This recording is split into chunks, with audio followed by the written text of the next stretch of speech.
Sadhgurunad Maharaj Ki Jai. Good morning, everyone, and welcome to our Sunday morning satsang. And as most of you know, today we have a treat. It's the last of the 5 pre-recorded interviews with Gurudev. And today's interviewer is Anshul Agarwal. And for those of you who don't know him, Anshul Agarwal was introduced to Shanti Mandir 20 years ago by his wife Vandana, who in turn has been familiar with Gurudev from her early childhood days. Anshul acknowledges that faith and spirituality go hand in hand, and there are aspects to this world that can't be fully explained to the rational brain. Still, on balance, he believes in a dialectical approach to learning, especially because it works well with the younger generation. So he jumped on the opportunity to participate in this question and answer session with Gurudev and engaged his young adult kids in this activity too. He works in the finance industry in New York City and lives in New Jersey.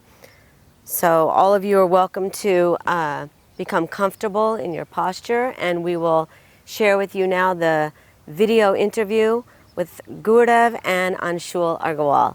Sadhgurunad Maharaj Ki Jai. Maharaj Ki Jai. Jai. Jai Gurudev. So Gurudev, as I was coming in this morning in the car, I was thinking about all the questions and I was also thinking about what types of answers he will get. Right? So I was deliberating on that. And as I sit here right now, I feel like all these questions are trivial. You have such an effect on people that the questions just go away. But still we have to do this exercise. So Gurudev, I wanted to start by asking you about something that's on the minds of a lot of people all the time. They think others have a lot of it and they don't have enough of it. And no, I'm not talking about money. I'm talking about luck. Call it chance, call it probability, call it good deeds of your current life or your past lives, or anything else you may want to call it. But people tend to exaggerate their own bad luck and other people's good luck. Some believe that luck shines on people who deserve, on people who work towards things, who are prepared, and who are just generally good people. While others believe they make their own luck because they believe in their action. So let me just ask you, what do you think is luck? Does it have a moral compass where it will shine on good people and not on the bad people? Does it come in equal proportions of good and bad? Or is it truly random? It's a good question. I think you're right. Everybody thinks about this. Especially if you're in the lower side of the life, which you may call bad luck. But as you asked the question, I was thinking, I sometimes tell people, if you're reading a book, you have to turn the page. Change the chapter. And I recently advised this to somebody. They said, what do you mean by that? So I said, well, talk to somebody who's heard that satsang. And what happens so often, I feel, I've talked about, either a hamster, which is very common in the US. People have it as a pet, which just goes round and round and round and doesn't really get anywhere. A lot of energy is spent by the hamster just going round and round. Or on dining tables and kitchen counters, there's the round, what is called lazy Susan, but I'm told that we cannot call it lazy Susan anymore because Susan takes offense to that. So I said, well, that's the name I heard and learned. So that's also, something's put on there and it just goes round and round and round. So over the years I realized some people do that to life. They are just stuck in that one place and they just go round and round and round. Similar to an old LP, a vinyl, where if it got a little bit of a fuzz and the needle would get stuck and it would go whoa, whoa, whoa. And then you have to actually pick it up, take that fuzz off and put it in a different place. So I've always suggested to people, do this with life. Because Nityananda said, wherever you go, you go. So how I am in my mental and emotional makeup, that's how I am. So when we talk about all this, what I have to look at is, how am I stuck? Not easy, because I don't think I am stuck. Because I think I'm doing just fine. But I feel sometimes when people talk to me like this, I see them, and especially if I get to know them over time, I realize they're stuck in that place. Whether it's a thought, whether it's an idea, whether it's anger, whether it's frustration. And then it seems to them like everybody in their life is like that. But again, if I'm a frustrated person or an angry person, so no matter where I go, I'm going to bring that anger and frustration with me. So Bhagavatam used to say, a man worked in New York. Nothing went well for him in life. So he thinks, I'm going to go all the way to the other side of America, which is California.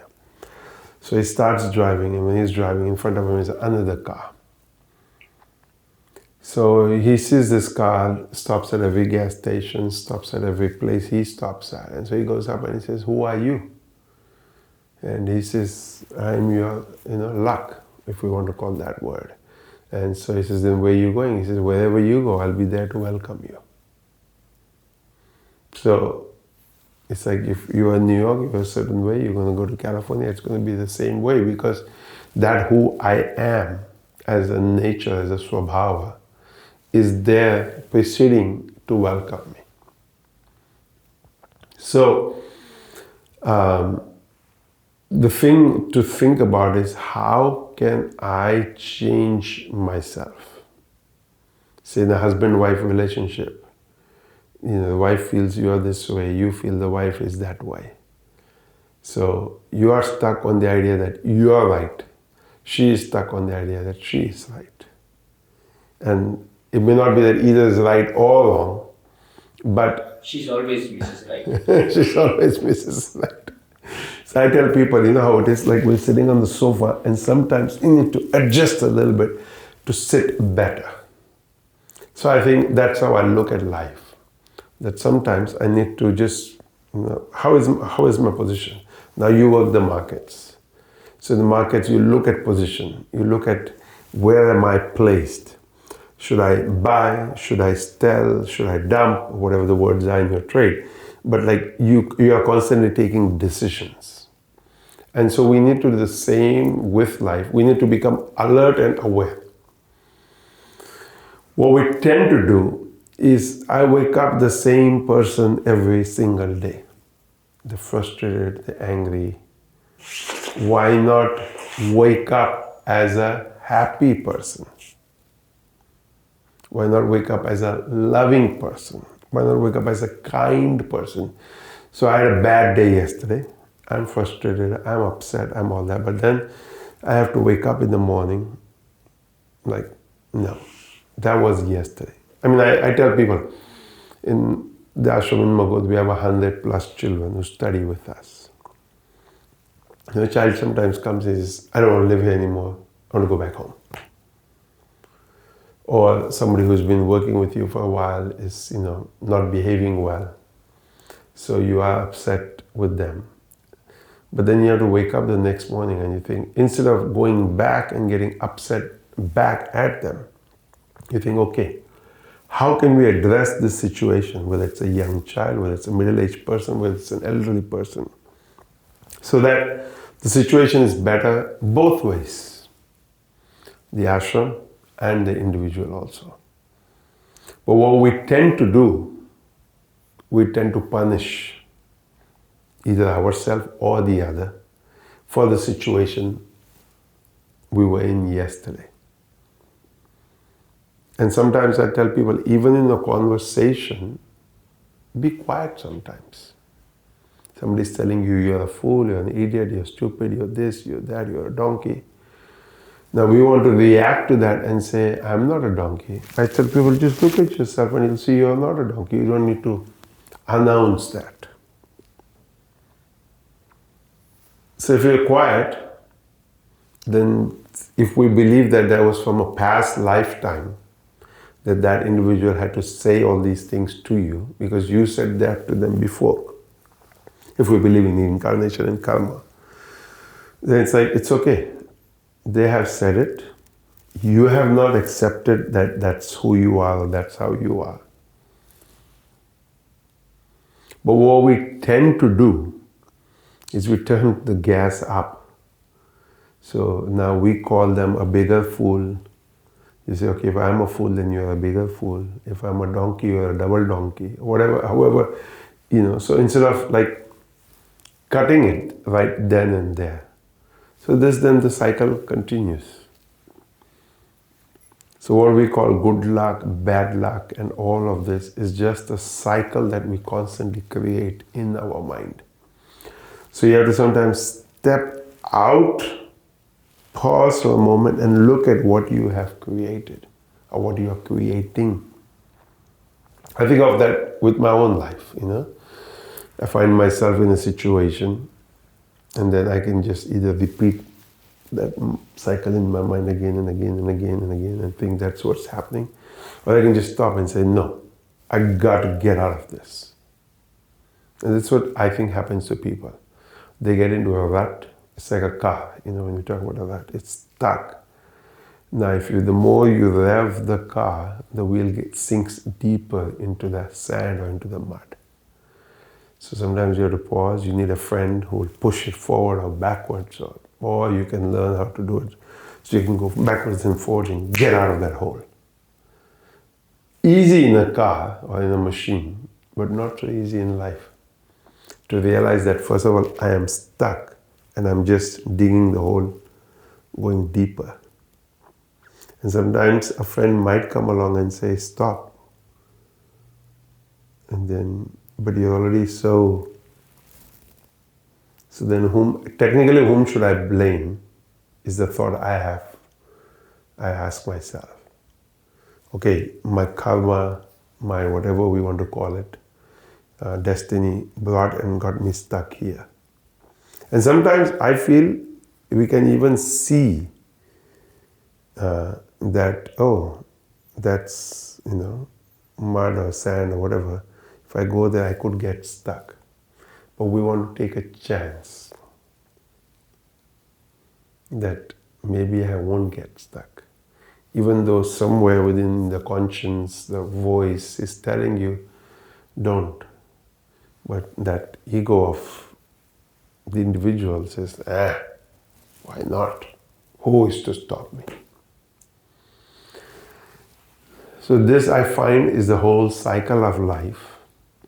And we are all caught in it.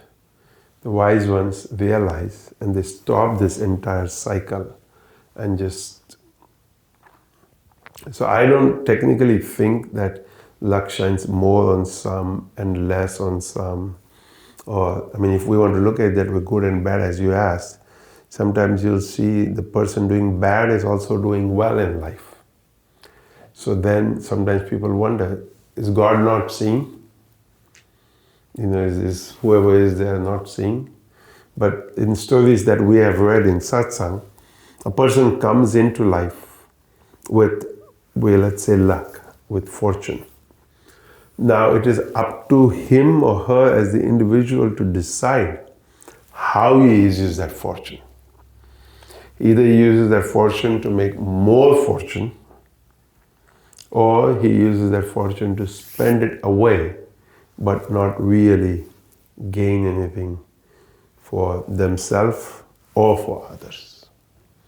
So therefore the whole concept of seva or service, I believe, is about sharing and earning. So you're not just spending all of the wealth on yourself, all of the fortune on yourself. You're spreading it. And as you spread it, you earn it back also. So Gurudev, if I'm hearing you right, what you're saying is that chance is happening all around us. And it will happen around us whether we are around or not. But the good luck and the bad luck is all in our own mind. And it's our own creation that we are looking to either blame for our own bad actions or inaction or wrong actions or other people's good fortune. Right? Right. I mean, I'm jealous because you are doing well. Right. So instead of appreciating that you are doing well and learning from you that what could I do to get there, instead I'm just blaming. So that's why I said turn the page, change the chapter and see what is it that I could do along the lines of what whoever else that I think is wow. Nowadays, like positive thinking and all of these coaches, that's all they're doing. They're telling you how to change your whole mental attitude, and which satsang has always done. If you read satsang, to me, the biggest chapter in satsang is the mind. Because the mind is the cause of my bondage, the mind is the cause of my liberation. So depending on how I place my mind in life, accordingly, that's what life will be. So if I'm always, somebody could have $1 million and still be miserable. And somebody could have, very little and be happy. Because he realizes this is all I need. So Gurudev, in your answer, there are a lot of segues. Yes. And some of the segues lead to some of the questions. So let's take one of the segues. Okay. It says it's all about your own actions, and the luck is all in the mind, but it's all your own actions. So let's talk about action. As you know, Gurudev Gita says, Karmanye vadikaraste ma phaleshu karachana. Your right is only on the action that you take. That is your only right. You do not have a right on the fruit of that action, on the result of that action. That's what Gita says. But we all know that great progress in this world has happened by people who, with the sole desire of what they wanted to achieve, have made things possible. Elon Musk, he wanted to send ordinary people to space. It's that desire of him that is made that dream possible. Some may argue that it is the desire of the fruit that brings the action in the first place. So the desire of the fruit is necessary for the action, is the argument. If you look at different societies in the world, capitalism is more successful as opposed to socialism or communism, where it is you do the action, you get the result, and you advance the society. And it's a good framework that we have found over the years, centuries, capitalism that has worked. Athletes do it all the time. They just imagine what it would be like when they win that gold medal or when they run that marathon.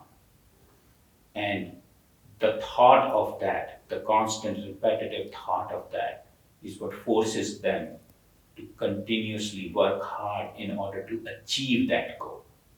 It's a coaching device as well. So Gurudev, if the fruit brings about the action and it brings about the best in the people to achieve that outcome, is it really so bad? What comes to mind as you ask this question is the Indian thought of the four ideals: Dharma, Artha, Kama, Moksha. So the way I look at it is there's Dharma, which simply in English is translated as duty, but it's much more than that. And then there is artha.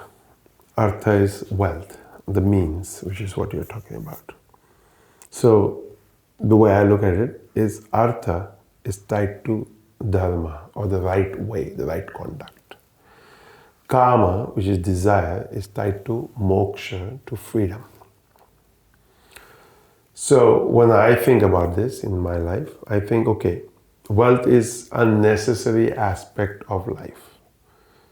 But I cannot earn wealth, or I should not earn wealth by any means. That wealth has to be earned in the right way. Meaning that's beneficial to me, beneficial for the company I work, and benefit my co-workers and other people in society. Whereas when you talk about the current type of capitalism that I see, or what little I experience and know, I think it's about robbing and taking as much as I can as the CEO of the company, or as whoever I am, and not equally sharing with my co-workers. Gurudev, Apple company created a company from almost nothing. iPhone was invented. It has changed people's life. I don't think anybody can argue that Apple stole from millions and millions of people all over the world. So I'll give you a little bit of a pushback on that. Okay, like somebody tried to tell me recently that data shows that wealth is more evenly distributed today in society, right? I said to him, well, I would like that you ask this question to the poor person who is homeless here in the USA, that does he or she or they feel this, So when I say, for example, that we could do more as a big company, as the United States, as a rich nation, to help people get out of the cycle of poverty. Yes. That's my argument in case here. Apple has done well, and I'm sure many other companies, like in India, they talk about Reliance has done well. Infosys has done well. People who have bought shares in these companies have done well.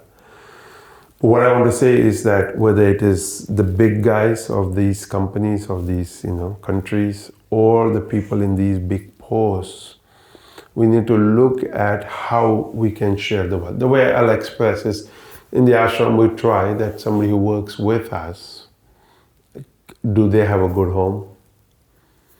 Do their children need education? Can we help their children get education? So I was just thinking that I as the ashram will get rich, or Shanti Mandir as an ashram will get rich or become famous. And well-to-do. We need to look at all of those that surround us. Now the big person who is a big CEO or whatever, whether it's Elon Musk or whatever, may not have the time to look down to his janitor, for example, who's cleaning his office at night. But he could appoint somebody who has dharma, who has the right attitude. Because I'm not saying dole it out for free. Right. Make sure that that person will do something with that, that he will further help society. I think in the last couple of years, I heard here in the US, somewhere in Seattle, that one person did this as a CEO of a company. He decided that he was not going to be the only one taking the wealth home, but he was going to try and share it with his workers. And they were young people who were able to build homes, who were able to develop families, and so on and so forth, and are grateful for that. So when we talk about this whole philosophy of karma, we cannot just take this one half of a shloka out of the Gita and say, this is all the Gita says. When we read what Swami Chinmayananda suggests, he suggests that the tendency is to just look at the fruit. He said, what here Krishna is suggesting, work hard. Put forth your effort. Don't worry that, if I'm going to do this action, will it bear fruit? Now you talked about an athlete. An athlete practices, coaches, trains, but he may never win the gold medal because there's somebody else who's better than him. But just because 100 people are training, and in that 100 people, one is going to win the gold, one is going to win the silver, one is going to win the bronze. So out of 100, 3 are going to get that, 97 are going to be left with nothing. But yet, they'll get a consolation medal that they ran in this race. People like that too, because people have told me, at least I've gotten a thing that I, plaque that I ran in this race. So I think it's okay. But if I'm really interested in the run, in the race, whatever the activity is, race I just don't necessarily mean just on the track field, then all 100 have to put forth equal effort with the possibility that I might make it to the goal. Sometimes the person who is number 1 might trip and fall down just at the, and so the person who's 1 or 2 behind, 4th or 5th or whatever, all of a sudden could be 3rd or 2nd. Now here we can talk again about luck, good luck, bad luck, whatever it is, But that's just how it is. So what Swamiji says is that what Krishna is trying to tell Arjuna, focus upon the karma, upon the action. So if I plow my field today and sow the seeds, then in a matter of time to come, I'll be able to reap something. But for example, weather today the way it is, I have no idea whether if I plant something, will it grow or not grow. So if I'm simply looking at the fruit and worried, which happens to a lot of people, they get anxious, they get depressed, they get sad, because they're thinking, will something grow on my tree? Will my tree even grow? So they don't even plant. Because they planted last spring and nothing grew. So come this spring or this fall, because we have 2 seasons in New York which you can plant in, they say, you know what, nothing happened last spring, so I'm not going to plant. But last spring you would have planted it the wrong way, you could have planted it in the wrong time. There are so many factors. So Swami Chidmayananji says, therefore don't get so worked up about the fact that I will win. And win could mean so many things. But motivate yourself to perform action. You used the word earlier, inaction. So many people in our society today are actually into inaction, lazy, for whatever the reasons may be, because they think only they are making it in life. No matter how much effort I put forth, I'm not going to make it. So therefore they don't even, in our scriptures we're told there are 3 types of people. One, he puts forth the effort and he arrives there. And the second starts, but with all the obstacles, thinks, I'll never make it. So he stops. And the third type, he thinks, why even bother? Why even go to school? Why even study? Why even get a job? Why do anything? I'll give you a simple example.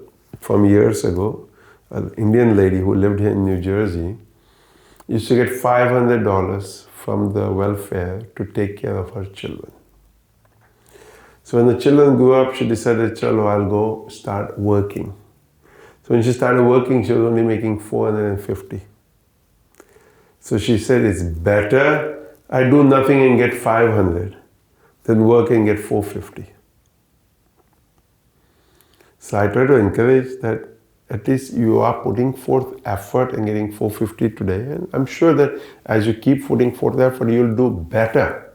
And you might make 700, 800, 900. You're not taking the 500 that somebody else might actually be needing because they are not capable physically of working. And then the lazy mind said, no. I can do some moonlighting and get some extra money and get this money. So these are the kinds of things I think what Krishna is trying to share with us is don't get lazy about karma because you're only looking at the fruit, because your vision is that. I agree with you, yes. If I am putting forth effort, I'm putting forth effort because I feel yes.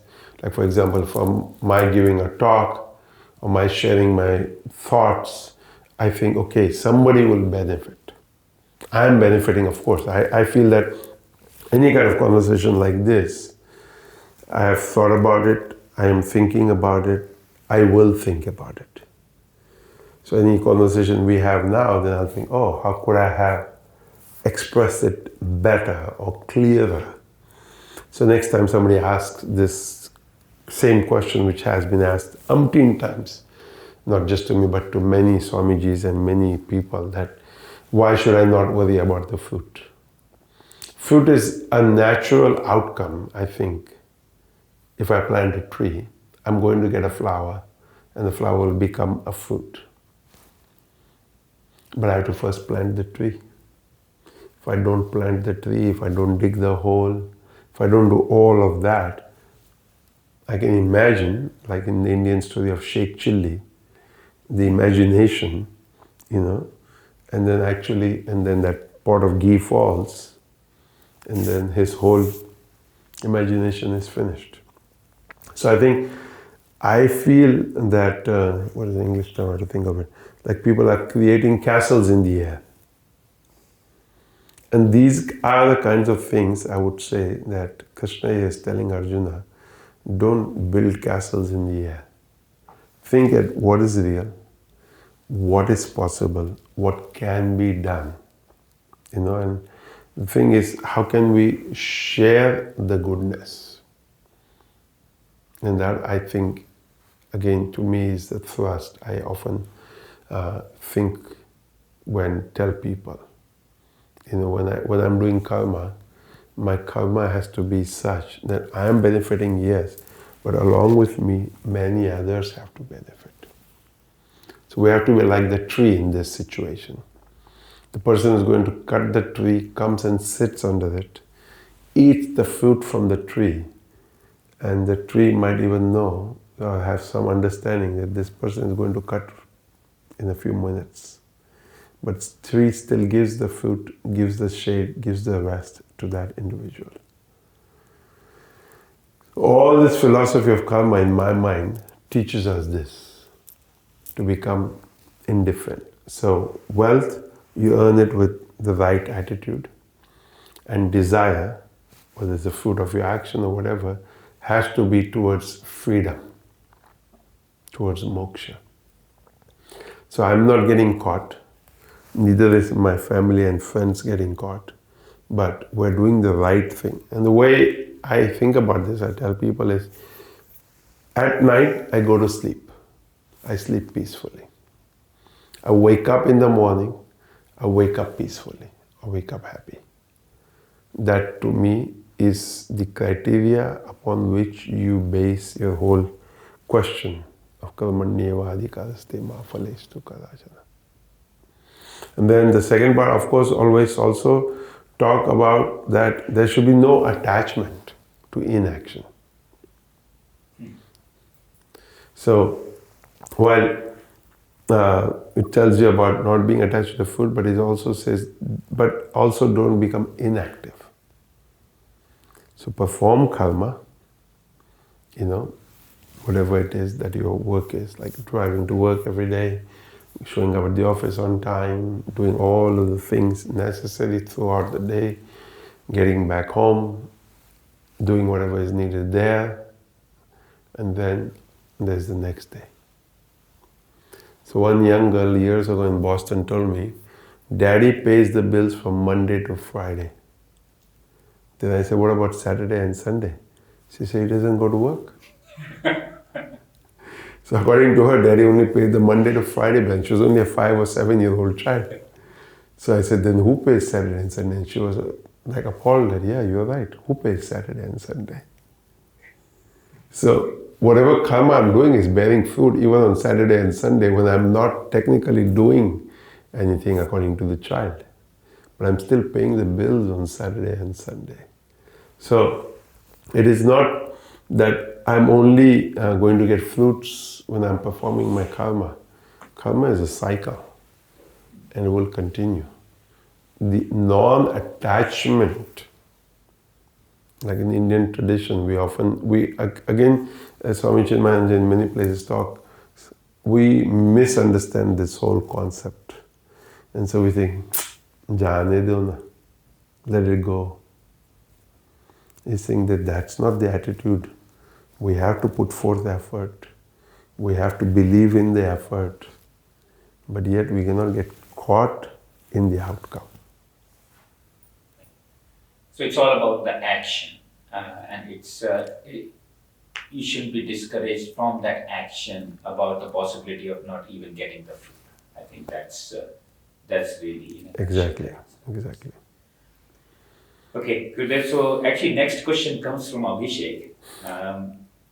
As you know, he's studying in college and he's thinking about his career in a few years, and he needs some guidance on how does he even out this two conflicting thoughts of ambition and contentment. What would you say to him? I think ambition is good because it's the driving force.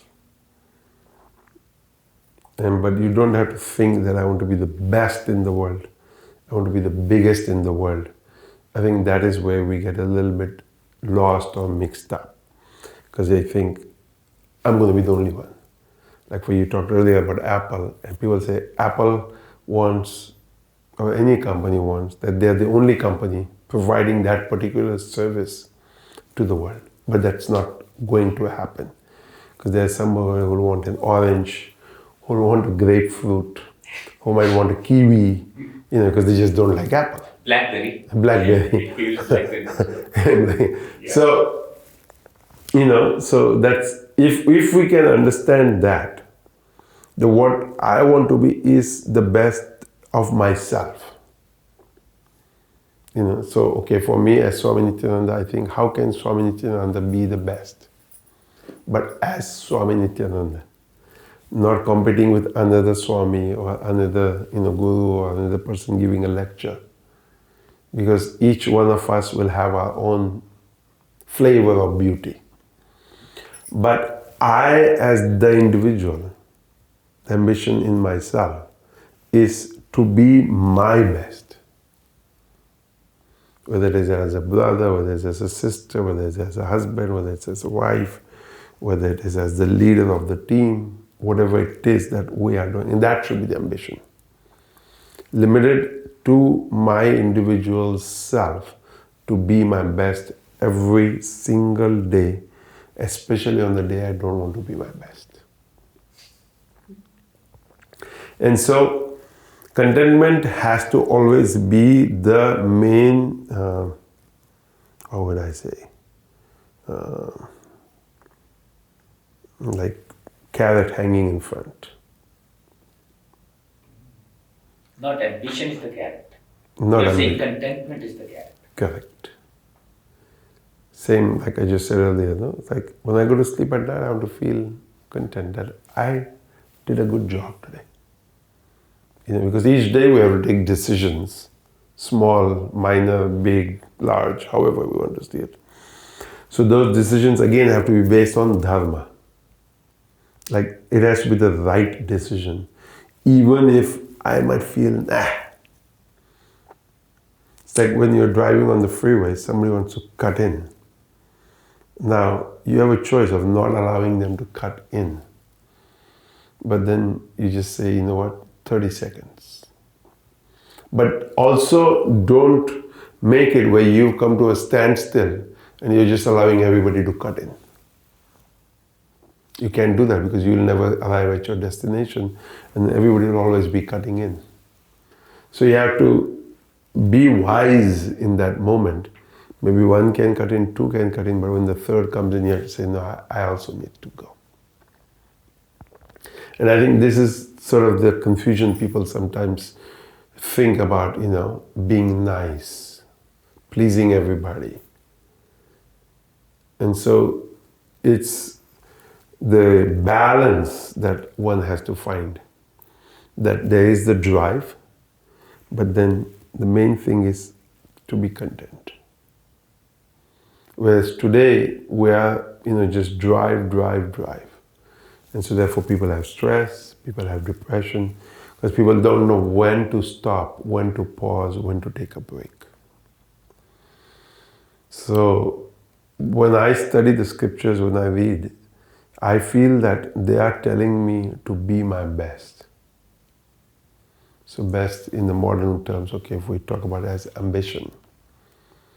So I cannot, in my meditation, in my japa, in whatever it is, I always tell people, they give us do 100,000 japas.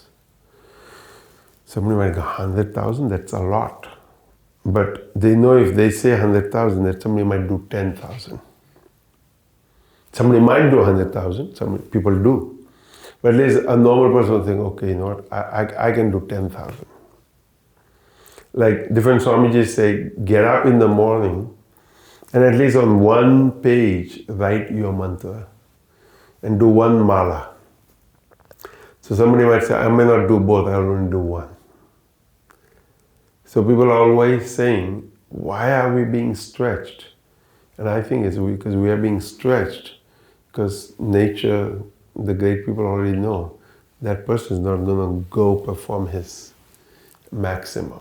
Now when we talk about successful people, we think it's luck, but when we look at their life, they're putting a lot of effort. 18 hours a day sometimes 7 days a week. Whereas a normal person, like I always ask in India, for example, coming in, they come in late to work. But leaving, they always leave on time. So I often ask them, how do you know the time to go? And they're already 5-10 minutes before have wrapped up, so they're out the door by that out time.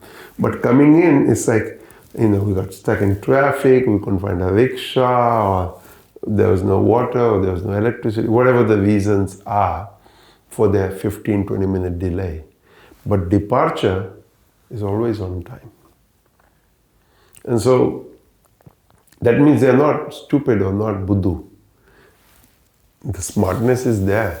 So how do I use my smartness? I think when we think about ambition, it's like that wisdom that's within myself. How do I use it wisely? Because nobody's telling you not to be ambitious. Be ambitious, but in the right way. Where it's soothing or content for you, soothing and content for the family also. That's the complaint from many families today sometimes. Is that person, that whoever it is just there, but never at home. So striking the balance is how I would say.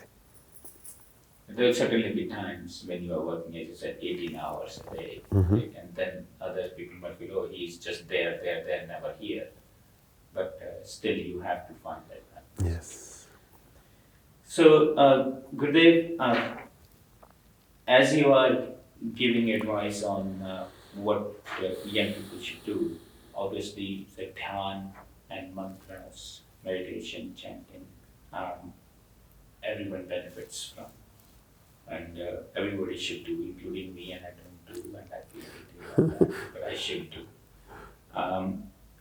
Are there other activities that you would advise that people should completely integrate in their lifestyle so that they practice routinely that would help them be a better person than they are?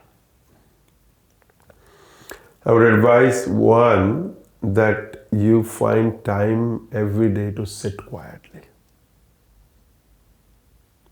No music, no gadgets, no television, no books, nothing. Find the most comfortable sofa that you like and just sit. You might fall asleep if you're tired, but it's like okay, we want to call it meditation, but for people who don't want to do meditation or think I cannot meditate, I think 15 minutes minimum and at least 30 to 60 minutes maximum every day. Find that slot of time just to decompress, or whatever the word is that one wants to use. And then I tell people, find a book that you like, a philosophy that you like, and always keep it with you. So when the mind is like too, the modern society wants to go to a drink or go to a cigarette or go to something medical to calm them down, I think finding the right book and just randomly opening it, and just reading. And I think a brilliant mind will realize that whatever the page they have opened to is speaking to them. They have to become calm and quiet and take in those words. And so you'll find my book, sometimes I'll have different bookmarkers in different places. And so sometimes when I open the page, I go, oh, I wonder what I was reading on that day on this page. Because I don't like to mark or highlight. If I want to, then I use this diary that you gave me and I write in the diary. And sometimes then you go back to your diary and you look at what you have written. And you go, wow. And then I also often, which is good here, there's the date. I write the date. And I go, oh, 5 years ago I was thinking like this. It's not a journal, as people might think, but it's just taking something from, whether it's Bhagavad Gita or some scripture, and just writing it. And then, interesting. And then it helps you contemplate, ruminate, ponder that this is how I was 5 years ago. Like when I was young and I first started, and there was some bhajans and some shlokas, I put a pencil mark. Or sometimes I put a question, because I didn't understand what Kabir was saying, for example. So it's like, I'm only 20, I'm only 25, I haven't lived life yet. So I'm like, he's saying, just remain immersed in God.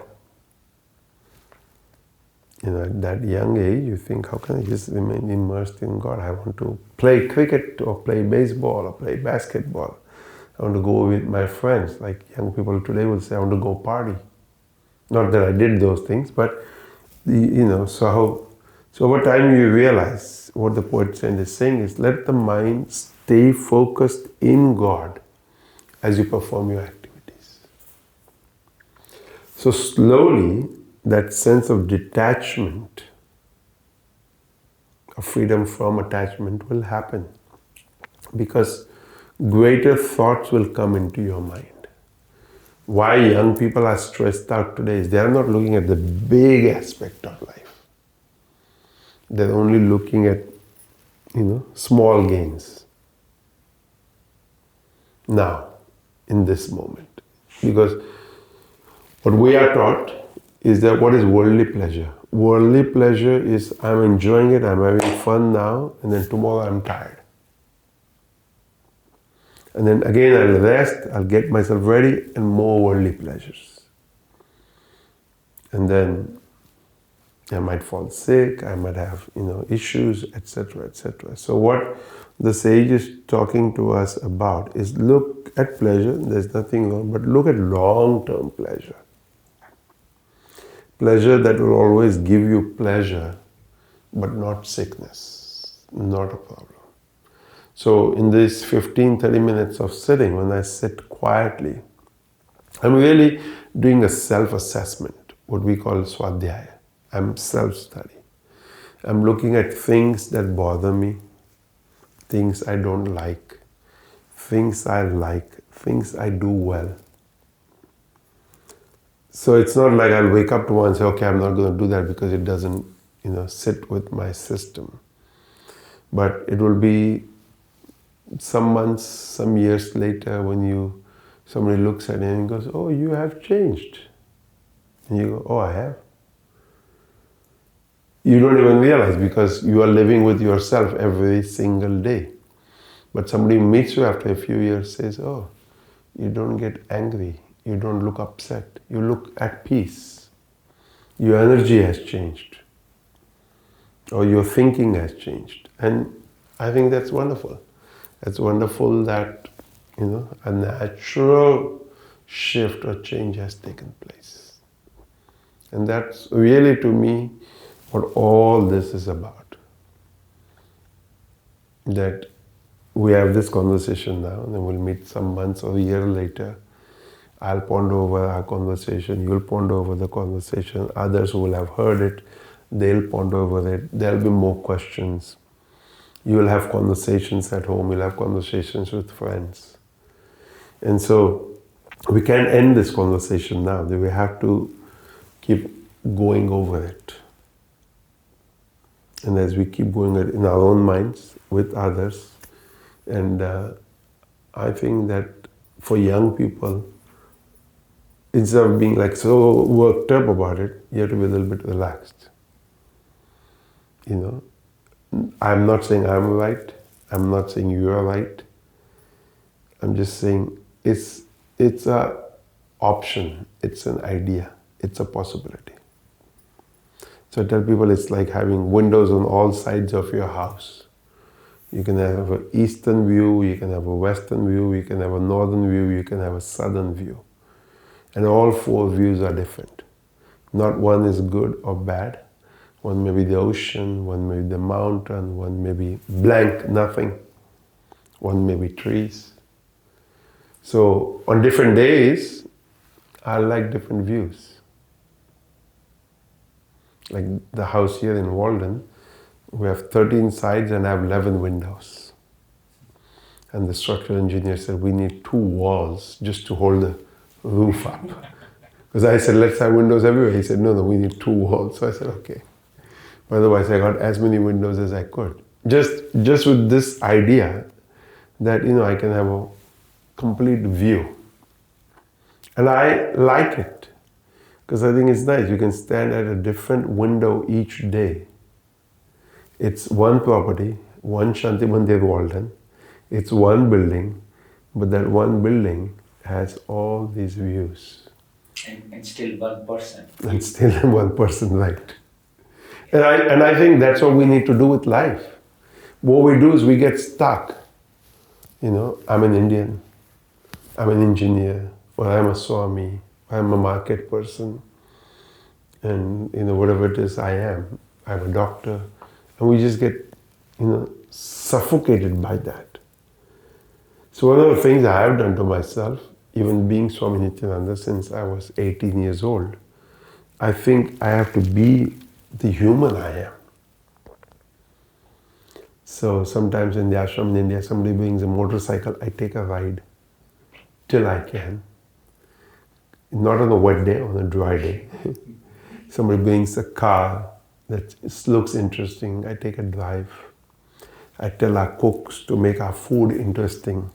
It's rice, dal, sabji, roti in its various forms, So, but what happens to some people, they want that same sabji, the same vegetable, the same dal, the same rice, the same roti.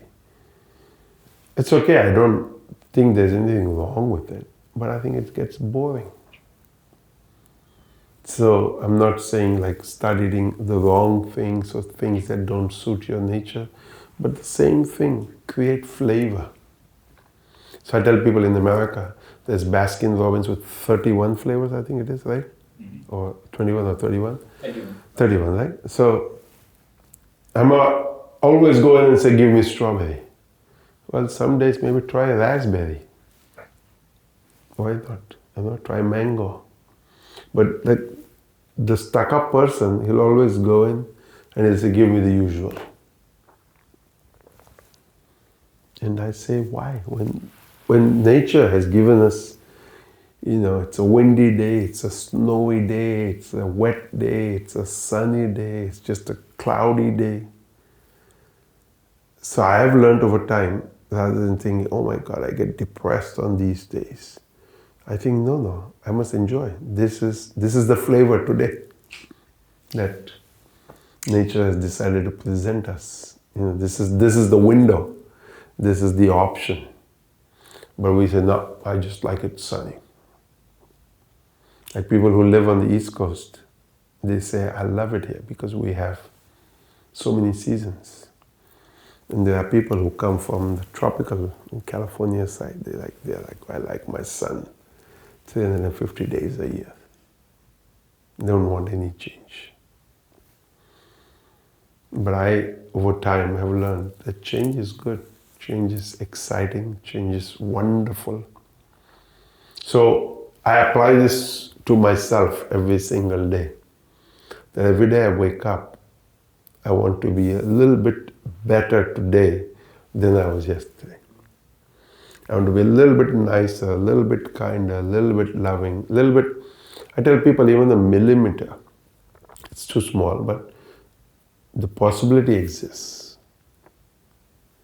And so in the 40 plus years that I've been in this life doing this thing, I think, okay, I've had a good life. It has had its challenges and it will have its challenges, but I cannot allow it to bring me down. I cannot look at the fruit I cannot look at okay, where am I today? I think the real fruit is where am I as an individual today. So in your question, for young people, that's what I would tell them.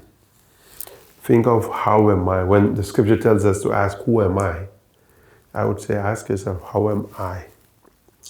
How? Because one of the things, as you know, young people are facing is depression. A lot. Whether it is sometimes even when they are 40. And so I think if I ask myself each day, talk to myself each day, then I can get away from one day ending up in the wrong place. Because each day I have looked at myself. So on the day I feel like something is going wrong, then I need to, at least I tell myself, I need to immediately correct it. Correct it sooner than later.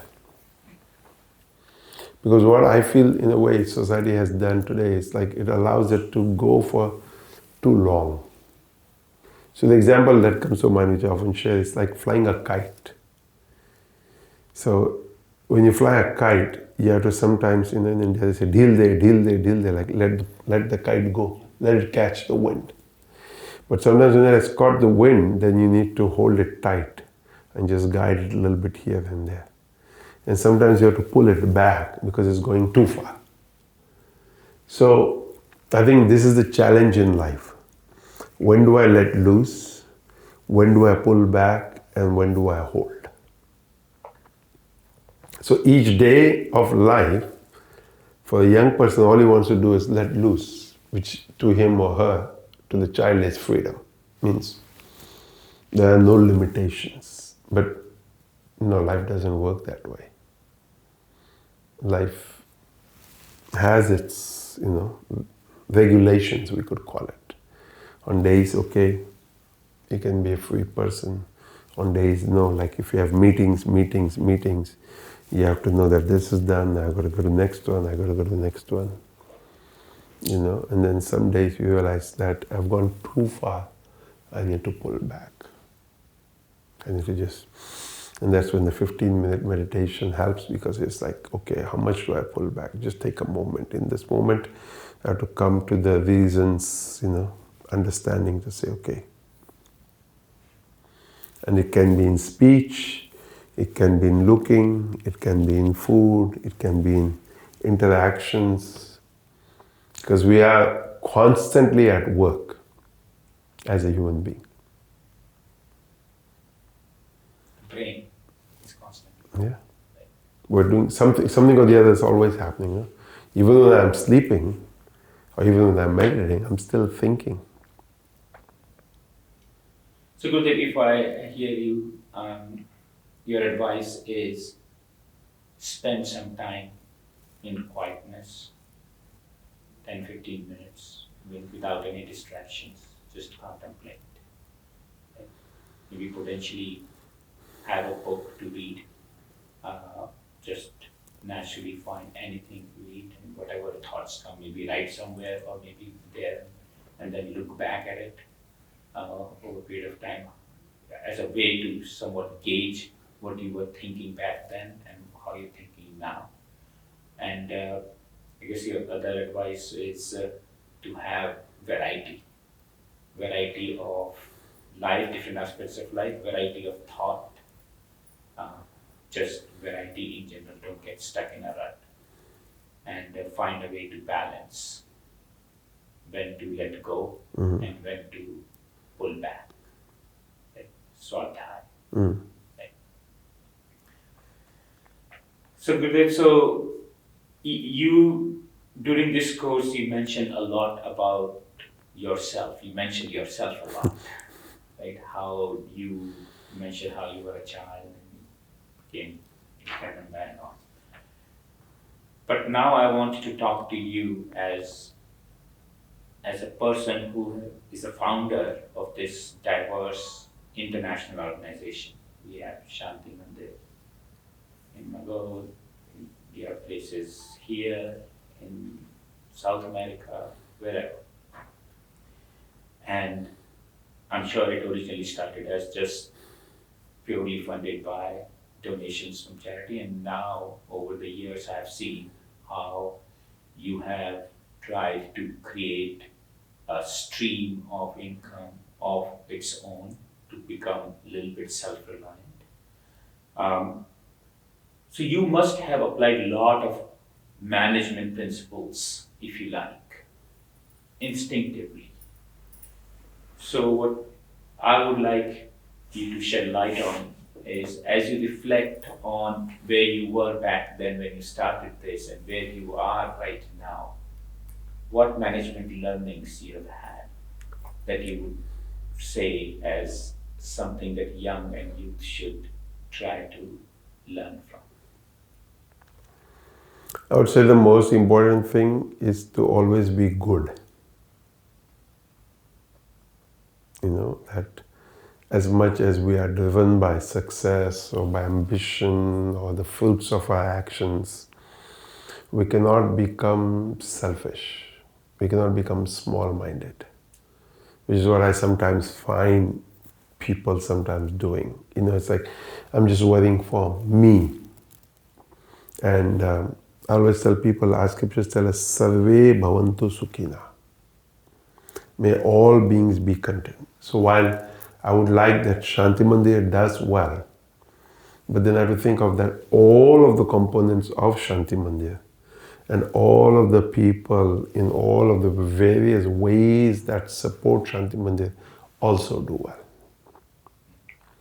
So I would say, as you know, whether you're the manager of a company or of an ashram or a school or whatever it is, you have to think that yes, I want that I'm working to do well for myself, but not be selfish in that I am the only one who does well, that others in my team should also do well. So let us not be selfish, is what I would tell the young people. And then also to have the patience to have a conversation.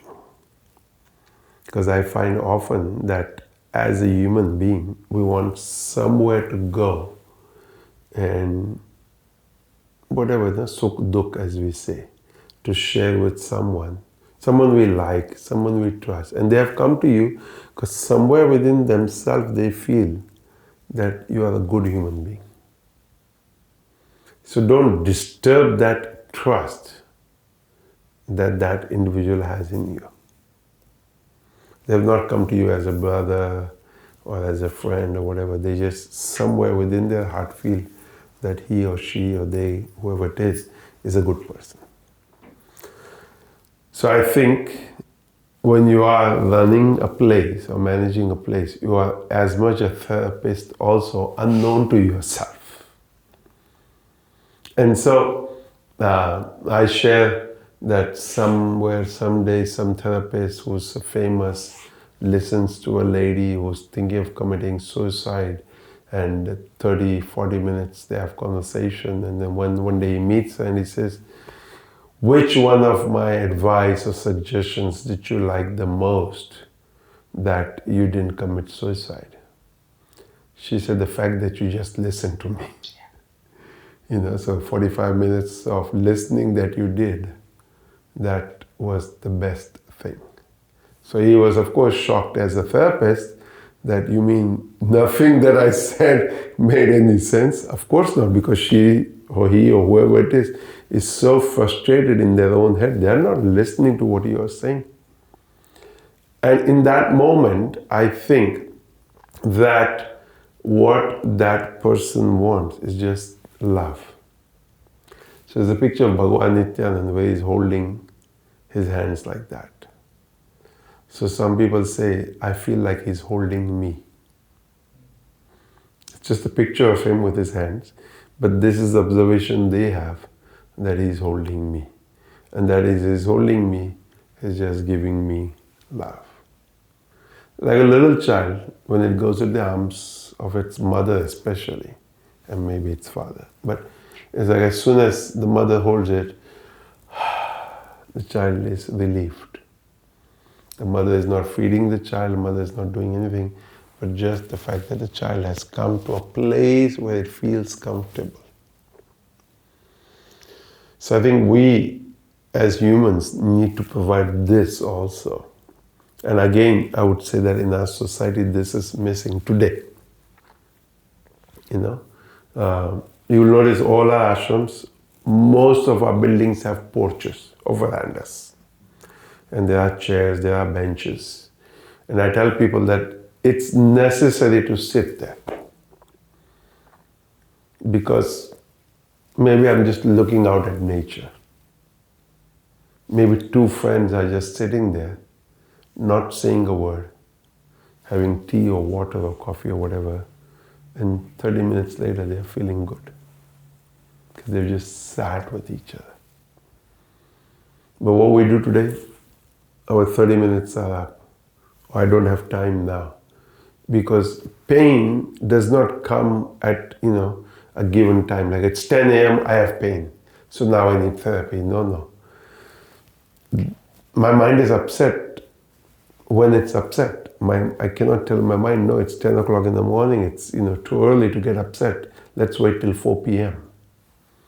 It doesn't work that way. So I think when you are running a home, running a business, and especially if you are supposedly at the top, you need to have that space in your schedule that when somebody comes to you and just sits, it's okay.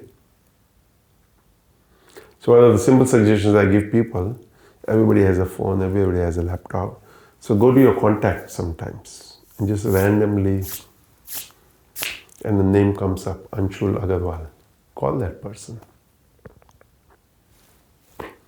And he says, what did you call? You say, I just felt like calling. And maybe it was the right thing, the right time, maybe neither of us know why. But somewhere in that consciousness, that random, stops there. You make a call. Both of you feel good.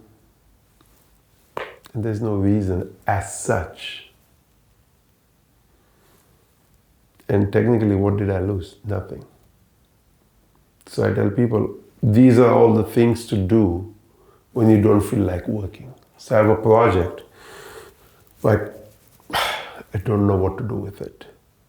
So instead of just doing it because I need to do it and I don't have the motivation to do it, so maybe call somebody, maybe look at your emails and answer an email that you haven't answered. Or maybe clean the space, because sometimes cleaning the space also brings in renewed energy. Maybe put away things. But again, what happens is we get stuck up. Because we think, this is my project, 10 to 11 I have to do this project, but I have no motivation to do the project. And so then I'll be a failure. My action will not, I have put in the full action, but my action will not bear any fruit. because behind that action there was no intention, no dhyana, no focus. It's just doing because it needs to be done. But then when I have it, then that same work can be done in 5 minutes because I'm fully present, I'm enjoying it, I'm having fun, and then I would say to the young person, be happy, have fun. Because somehow I think today we have forgotten that. We think fun means going to the club, fun means going out somewhere, but I think fun means doing what you're doing, enjoying it. Like people ask me, where do you like the best? I say the ashram. They say, no, you don't understand. I said, I totally understand. You don't understand. I said, I have nothing that's wrong in the ashram or that I don't want. It's a lifestyle that we have created. And I said, I don't even have to think. Here in this ashram, we have sonos, which is set by the alarm. And so at the right time, the right music goes on. So the music goes on, you already know in your mind, this is the early morning music, so I got to get ready for the morning. This is the mid-morning music, so I get ready, So it's all, and according to the day, Monday, Tuesday, Wednesday, Thursday, we have it all set. So we don't even have to think. And I tell people it's actually best because I just have to show up at the right place at the right time and the right thing happens. You run a very efficient organization. Makes life easy. Yes. And I think there's no need for stress then, no? Like some years ago when I traveled, when people said to ask me what they should do, I said create a daily schedule and live by it. And when I went back sometime later, one lady one day came up to me and she said, that was the best advice. I said, really? I said, which one? She said, create a daily schedule. And she said, all of a sudden, life is not so stressful because I'm not trying to figure out. One couple just told me that the fight between the son and the mother is, what is the menu today? So I showed him the ashram menu. I said, we make a weekly menu. I said, of course, the cook can go here and there depending on what he has in the fridge or what he's in the mood. But otherwise, at least the cook also doesn't have to think that today he has to make cereal, pudding, whatever. He'll make that, it's done. Like today in ashram, today was pancakes for breakfast. So he wakes up, he just gets ready, he goes to the kitchen, he just, even in his dream, he can pull out those things and make the pancake and serve, he's done. But when I don't have a plan, and I go to the kitchen, then I have to look, there's 1,000 things. And the mind can't make a decision because it's like, one wants savory, one wants sweet, one wants crunchy, one wants soft. And it's like, oh my God, what do I do? But if there is a plan, and that's what nature does, I think. We can find, a 100-year plan of nature. And basically, it works like that. As long as man or humans don't meddle in that. Sun rises, sun sets, moon rises, moon sets, snow comes, rain comes. All of it is sort of Happens naturally. sustainably. That's right. Gurudev, thank you so much. Thank you. Sadhguru Maharaj ki jai. Thank you all for joining us for Sunday Satsang. With the video interview, this concludes our Sunday morning Satsang. And as I always like to remind everybody, you're welcome to go to the Shanti Mandir YouTube channel and view any of the interviews. They all are there for your involvement and for you to be able to view them and participate in all of them. Each one is a gem of its own, and they are there for you to enjoy at any given time. And we look forward to seeing you all again soon. Sadhguru Maharaj ki jai.